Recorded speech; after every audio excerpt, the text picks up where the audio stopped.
So that's what's going on with our programs. Now let's talk about our people. I love talking about our people because they are fantastic. And we are committed to attracting, training, and retaining the best teachers, administrators, staff, and coaches. And we have ramped up our training of our faculty and staff through new techniques used by Principals Chespak and Osgood, who are here tonight, and Associate Head of School Endicott, to bring the latest research and the latest learnings to our faculty.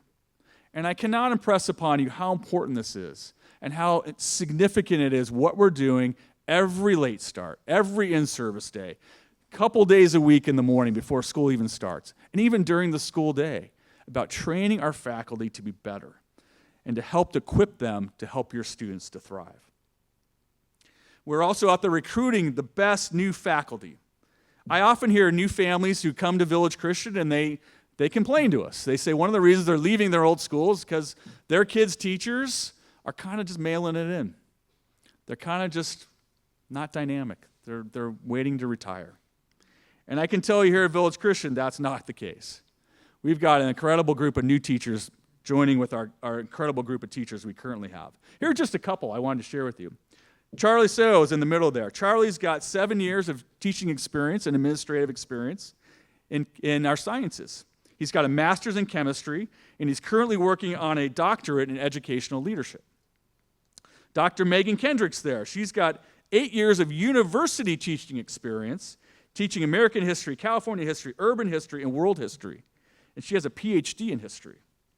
Diane Greer has an MBA and currently teaches as a marketing management professor at Cal State Northridge, as well as teaching our middle school and high school students here. Liz Chevalier came to us to teach our littlest, our youngest kids in the JK with 23 years of educational experience. And Brianna De Rousseau, who's this dynamic middle school Bible teacher, if your kids have her, you know what I'm talking about. She is a fantastic addition to our school and comes with a master's in biblical studies and theology and has worked with youth since she was 18 years old. In addition, not a new teacher, but someone I wanted to share with you who's not on the screen is Jarrett Luquette. And Jarrett is our visual arts teacher in the high school and middle school. He's a professional artist, been displaying his works in places like the Keystone Art Space in Los Angeles. And he has grown our visual arts program significantly this past year. We're also investing in key new positions, not just people, but new positions in our school. So Aaron Bergman is our new instructional technology specialist. What does that position do, you might be asking yourself? Well, let Aaron describe it for you in his own words, as only Aaron can. He says this: I equip students, teachers, and parents with digital tools. This might sound trivial at first, but if all education were a construction site, then the guy in my job would, ... train workers to trade out their screwdrivers for power drills, power saws instead of handheld ones, and power workers to build from the kinds of blueprints they've never seen before. Enhance and expand the very blueprints we're working from.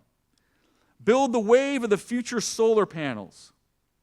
I coach teachers to be effective and students to be empowered, all from the perspective of the tools they use to solve the problems they face.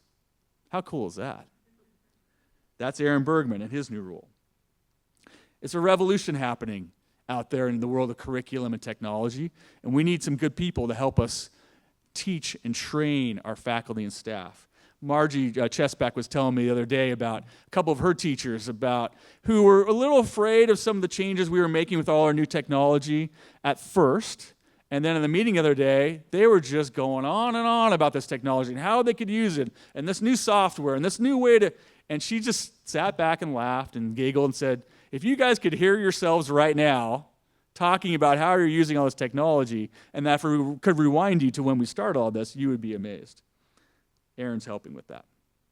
Diana Putanano, Mrs. P, we call her. She's the dean of students in the high school, a new position this year.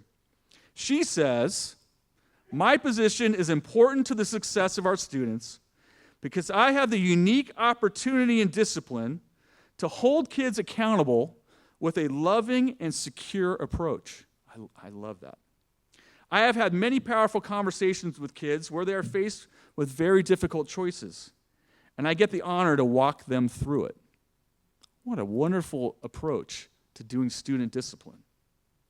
So why is her position important to me?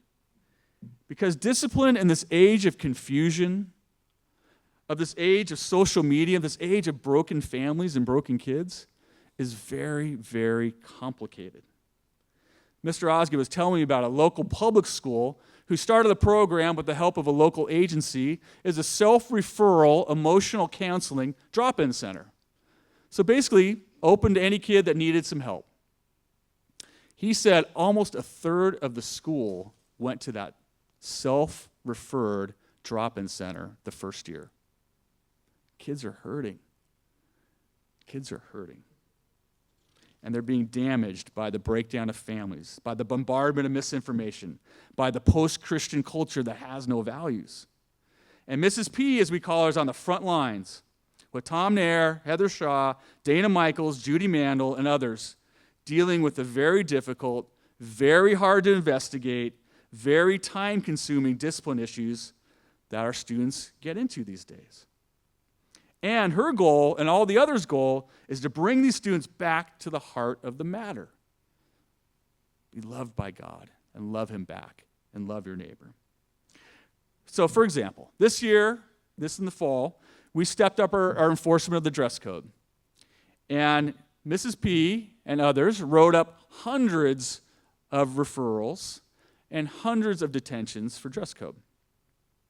And she said that when she had the opportunity to get into a conversation with the students about the dress code, it was never a simple defiance of the policy.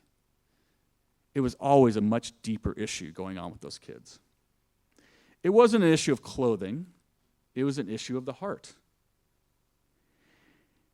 And we see that in almost every area. So today, when students get into a problem with another student, it just doesn't limit itself to their interactions here at school. You guys know this. It happens online. It happens 24 hours a day, 7 days a week. It happens with lots and lots of people seeing it.